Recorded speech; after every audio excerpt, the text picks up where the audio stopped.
कि ईसा अलैहिस्सलाम मतलब यीशु ने कभी भी खुदा होने का दावा नहीं किया और ये नामुमकिन है उसके लिए कि खुदा या खुदा के बेटे होना, और ना ही असल में कभी यीशु ने खुदा के बेटे होने का दावा किया। और कि यहूदी धर्म में खुदा को अपना पिता कहकर बुलाना ये एक आम बात थी। और फिर हम ये भी समझते हैं कि पुराने नियम में बहुत से ऐसे महत्वपूर्ण लोग हैं, महत्वपूर्ण फिगर हैं जिन्हें खुदा के बेटे कहकर बुलाया गया है, और खुदा भी उन्हें अपने बेटे कहता है। खुदा ने दाऊद को अपना बेटा कहा और सुलेमान को अपना बेटा कहा। और ये बाद में होता है कि मसीही लोग इसी विचार को लेते हैं। उदाहरण के लिए हम जानते हैं कि खुदा दाऊद को अपना बेटा कहता है, और फिर मसीह लोग इसी बयान को लेते हैं और कहते हैं कि खुदा ने यीशु को अपना बेटा कहा। उदाहरण के लिए जब यीशु का बपतिस्मा हुआ था, लेकिन यह बयान असल में दाऊद की तरफ इशारा कर रहा था।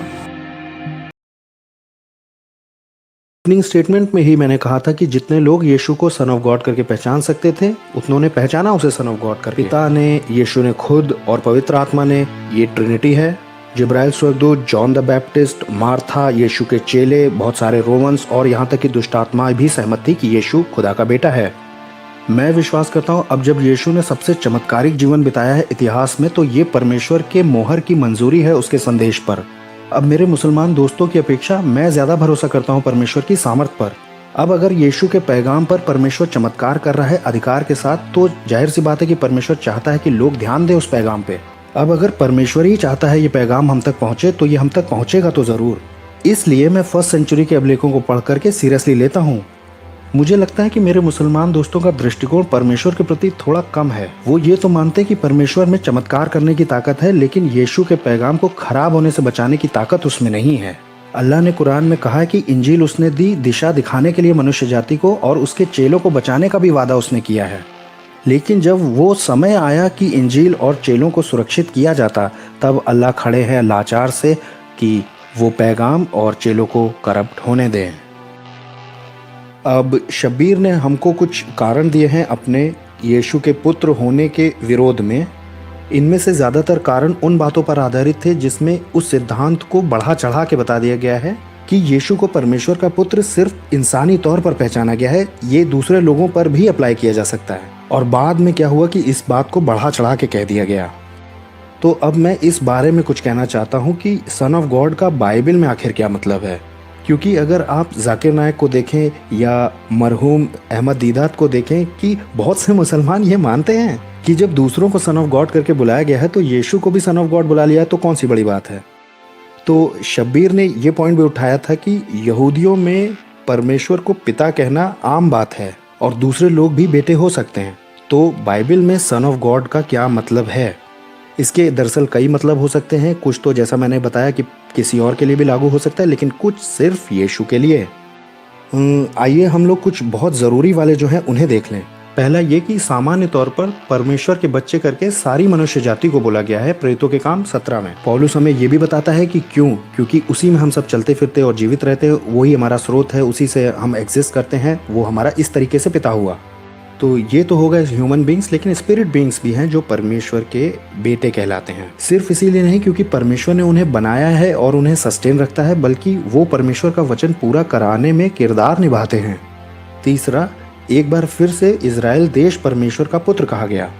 निर्गमन 4 में परमेश्वर ने मूसा से कहा, फिरौन से कहना यहोवा की वाणी है कि इजराइल मेरा बेटा है, वरन पहलौठा है। अब यहाँ पर आप एक तरह का पैटर्न देख सकते हैं जो कि परमेश्वरी के द्वारा लाया गया है कि उसे पिता की तरह बुलाया जा सकता है, क्योंकि वही इस चीज़ को कह भी रहा है। चौथा है दाऊद के वंश का राज्य करने वाला राजा। ऐसा राजा जो दाऊद के वंश में उत्पन्न हुआ हो सन ऑफ गॉड कहलाया, क्योंकि उसे परमेश्वर ने ही सिंहासन पर बिठाया। वो परमेश्वर के अधिकार के अधीन है और परमेश्वर का रिप्रेजेंटेटिव है। पांचवा जो है ये थोड़ा अलग तरह से प्रयोग किया गया है। वो लोग जो उसकी इच्छा को अपने चाल चलन से दिखाते हैं वो भी सन ऑफ गॉड कहलाए, क्योंकि वो उसकी इच्छा में उसके परिवार के हो गए हैं। यीशु ने भी पहाड़ी उपदेश में कहा है कि धन्य है वो जो मेल कराते हैं, क्योंकि वो परमेश्वर के पुत्र कहलाएंगे। तो ये वो कुछ विभिन्न तरीके हैं, और शब्बीर के हिसाब से पुराने अभिलेखों के समय में लोगों ने कुछ इस भावना से यीशु को सन ऑफ गॉड करके पहचाना होगा। और इसमें ये बात लिखी हुई मिलती है कि यीशु ने कहा, सब कुछ पिता ने मेरे हाथ में कर दिया है, और कोई पुत्र को नहीं जानता केवल पिता, और कोई पिता को भी नहीं जानता सिर्फ पुत्र, या पुत्र जिस पर प्रकट करना चाहे सिर्फ उसे पता है। तो ये तो पूरी तरह से साफ कर दिया गया है कि ये सेम सेंस में तो नहीं कहा जा रहा है जैसे बाकी लोगों के लिए भी कहा गया हो। और अगर आप यीशु के दावों को इन सोर्सेस में से किसी में भी MLQ मार्क किसी में भी देखें तो आपको मिलेगा कि यीशु सन ऑफ गॉड करके बुलाए जा रहे हैं डिवाइन सेंस में। तो शब्बीर इसमें पूरी तरह से गलत है कि पुराने सोर्सेज में यीशु सिर्फ इंसानों की तरह पहचाने गए हैं, बाकी बाद में इसका विकास करके बढ़ा चढ़ा के कह दिया गया। यीशु आदि से ही परमेश्वर का पुत्र है। लेकिन शब्बीर के पॉइंट्स पे अगर वापस जाएं, मोहम्मद साफ सुथरा एक ईश्वरत्व को लेके आए हैं, लेकिन मुस्लिम सोर्सेज हमें बार बार गॉस्पेल तक जाने को कहते हैं। और ये हमारे सारे ही सोर्सेज में दिया है कि यीशु परमेश्वर का पुत्र है डिवाइन सेंस में, और सिर्फ इंसानी तौर पे ही नहीं। और अगर ये हमारे सारे सोर्सेज में दिया है और ये गलत है तो इंजील का पैगाम शुरुआत से ही गलत होना चाहिए। अल्लाह को कहना चाहिए कुछ भी करना, लेकिन ये वाला पैगाम मत पकड़ना। और जब हम उनमें जाते हैं तो यीशु हमें सन ऑफ गॉड ही मिलते हैं उसमें। तो हमारे पास एक ही चुनाव होना चाहिए संदेहवादी के तौर पर कि सारे ही क्रिश्चियन सोर्सेज जितने हैं वो सब गलत हैं और अनरिलायबल हैं। तो इसका तो ये मतलब निकला कि जिस खुदा ने उसे इतनी मिरेकुलस लाइफ दी थी और अल्लाह ने ये वादा किया था कि यीशु के सच्चे चेलों को वो पुनरुत्थान के दिन तक के लिए बचा के रखेंगे सुरक्षित, और ये वाला खुदा बहुत बुरी तरह से फेल हो गया, ये उसे बचा नहीं सका। और यीशु का मैसेज शुरुआत से ही करप्ट था जब से वो लिखा गया, और बाद में उसी मैसेज को मोहम्मद ने सही कहा है जबकि वो शुरुआत से ही करप्ट था। और इन बातों में बहुत बेतरतीबी है, इसलिए मैं मानता हूँ कि यीशु सन ऑफ गॉड था।